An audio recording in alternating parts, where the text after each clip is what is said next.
If you're a good coach, your clients get results, you show up online on a regular basis, and you still can't tell where your next 3 clients are coming from, there's a break somewhere in your client acquisition process. Posting more before you know where that issue is can make you very busy, but leave you just as inconsistent. So let's talk about it. A lot of coaches hear inconsistent clients and immediately diagnose it as a lead problem. It may be, but it also may not be. But if the thing that's actually broken comes after you actually acquire the leads, more leads won't fix the issue. Client acquisition works in a sequence on a cyclical basis to be able to predict your income. A potential client has to find you. They have to recognize you. They have to know that your message applies to them. They have to trust the way you think. They have to understand what the next step is. And then they have to reach a clear decision in a real enrollment conversation. But when one of those pieces is weak, attracting clients starts to feel like it's random, and we don't want that. The way to get coaching clients consistently is to strengthen the entire process, that entire cyclical sequence, starting with its weakest point. So today I'm going to help you find out what it is in your client acquisition process. So the first thing I want you to do is get out a sheet of paper because I'm going to show you how to score yourself in 5 key areas before this video is even over. I am Kelly Jefferson. I am a behavioral intelligence strategist, a former Department of Justice intelligence analyst, and I've built a multiple 7-figure coaching company. One of the things I teach coaches to do is to read the pattern that's going on underneath what's happening in their business. And the first symptom you see is often several steps away from what the real problem is. And that's what I'm going to share with you today in this video. So let me show you what I mean. So let's start by you writing down these 5 key words. You have attention,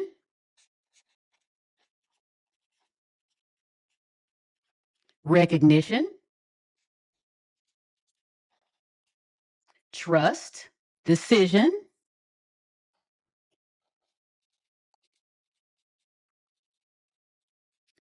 and enrollment. These collectively, attention, recognition, trust, decision, and enrollment are essentially your client acquisition engine. Attention leads to recognition. Recognition creates the opportunity for trust. Trust supports the actual decision that the client needs to eventually make. And a clear decision creates the possibility of enrollment. Let's go through each one of these one at a time. The first part is attention. Are the enough of the right people actually seeing you? This is where searchable YouTube videos, social media, whether that's Instagram, TikTok, wherever you show up online, even referrals, collaborations, advertising, and consistent distribution can all matter to your client acquisition engine. But here's the question I want you to be able to answer.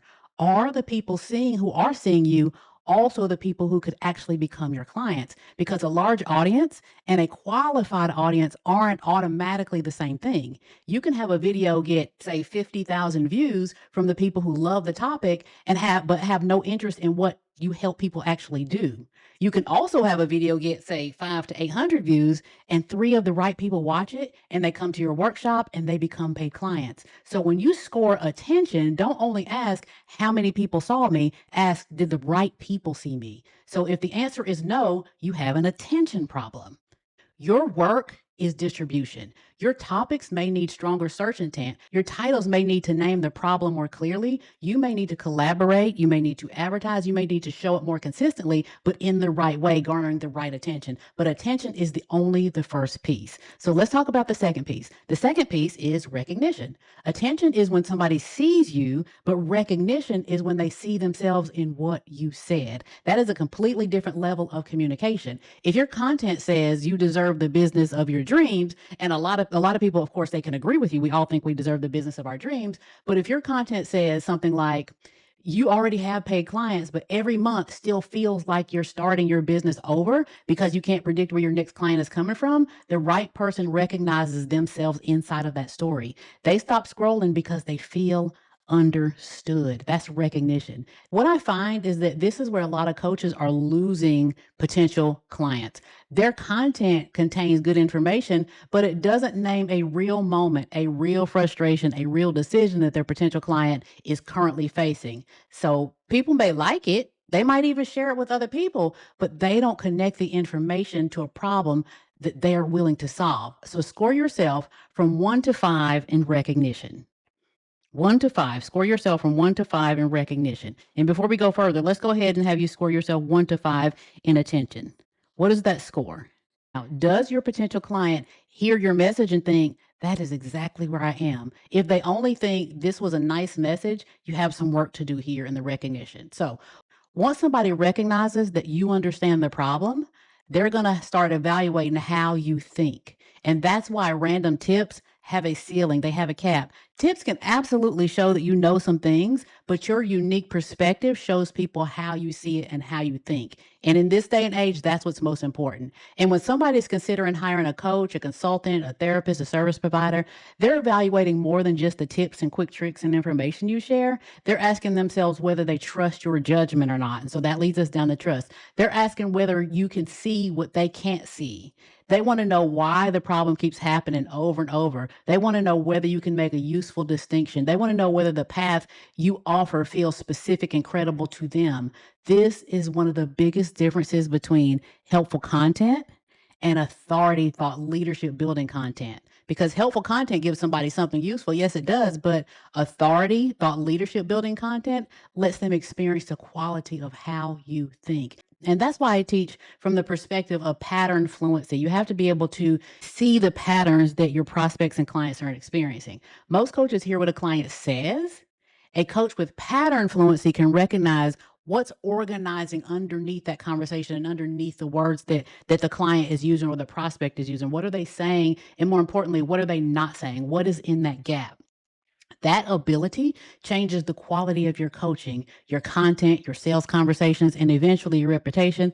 And let's go ahead and say it, your bank account. So score yourself from 1 to 5 on trust. When people watch your content, are they simply just collecting another tip? Or are they beginning to think, I need to hear how this person sees my particular situation? Your content should be building that desire. So that fourth part is the decision.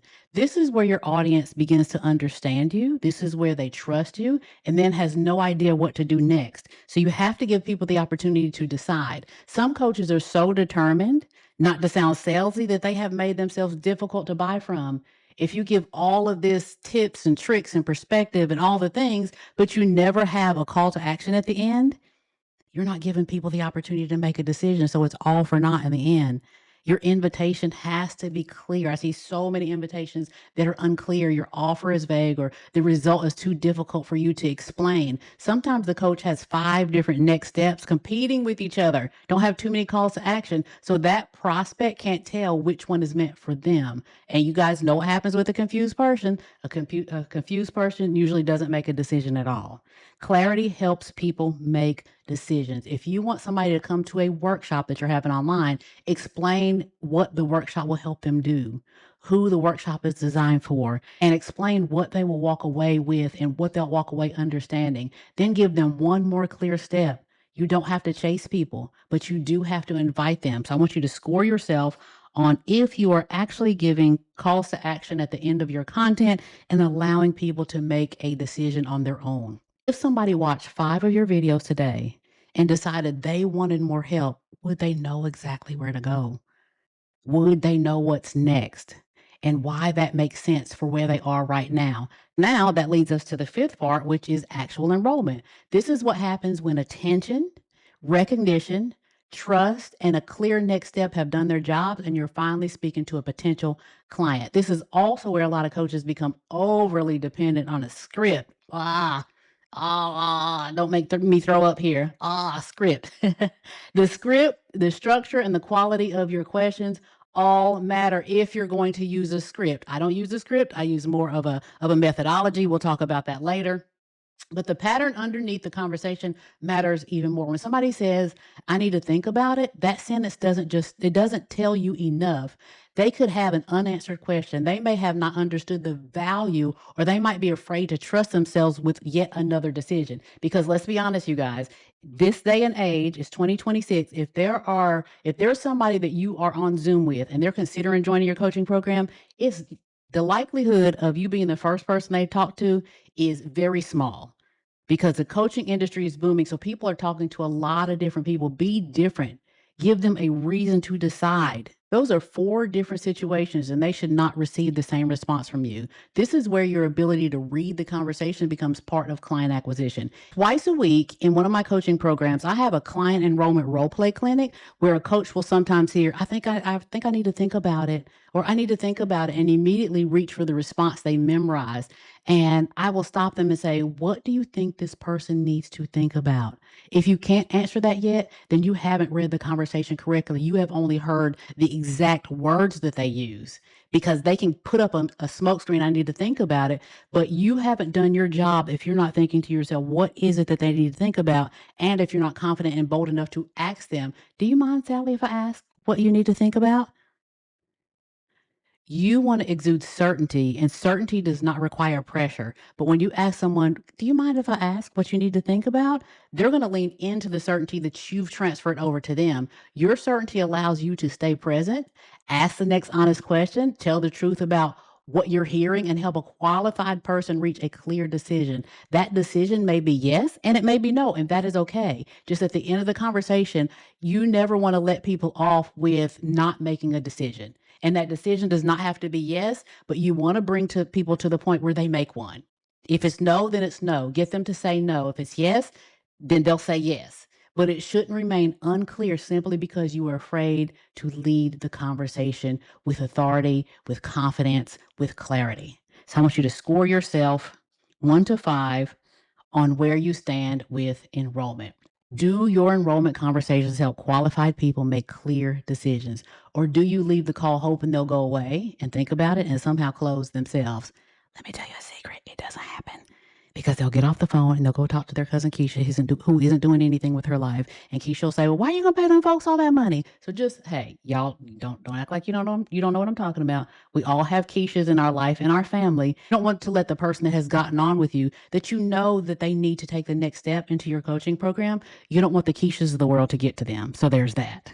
So now that we've gone through that exercise, what I want to invite you to do is look at all 5 of your scores. You have attention, you have recognition, you have trust, you have decision, and you have enrollment. Your lowest number is where you should start. A low attention score calls for better deliverability and distribution. Low recognition means that your message needs to become more specific to the life your potential client is actually living right now. When trust is the weakest and lowest area, give people more than tips. Let them experience how you think, your unique perspective. A weak decision score calls for a clearer invitation and a path. Don't be afraid to put calls to action. And if enrollment received the lowest score, strengthen your ability to read and lead the client conversation in totality. And let me say this, because this is where coaches waste a lot of time in that conversation. Don't keep fixing the part of your business you're already good at because it's comfortable. If you have attention and no enrollment, posting 3 more times a day doesn't repair the enrollment conversation. If people trust you but can't tell what you sell, another certification doesn't create a clearer path. Fix the weakest part of your client acquisition engine. Now, be brave. I want to invite you to put your lowest scoring word in the comments, whether it's attention, recognition, trust, decision, or enrollment. That is your next move. And if you're already good at what you do and you have paying clients ready to build a more repeatable way to attract and enroll the right people, I want to invite you to my free Impactful and Paid Coach workshop. In that workshop, I'm going to show you how to build a stronger client acquisition path, strengthen your personal brand, and improve the way you enroll clients, and grow beyond a business that depends entirely on your time. The registration link is directly below this video. Come live, bring something to take notes with, and be ready to look honestly at the part of your business that needs to get stronger. And subscribe, because the next video I'm breaking down why your content can be helpful, why it can be consistent, and still fail to create coaching inquiries. I'll see you there.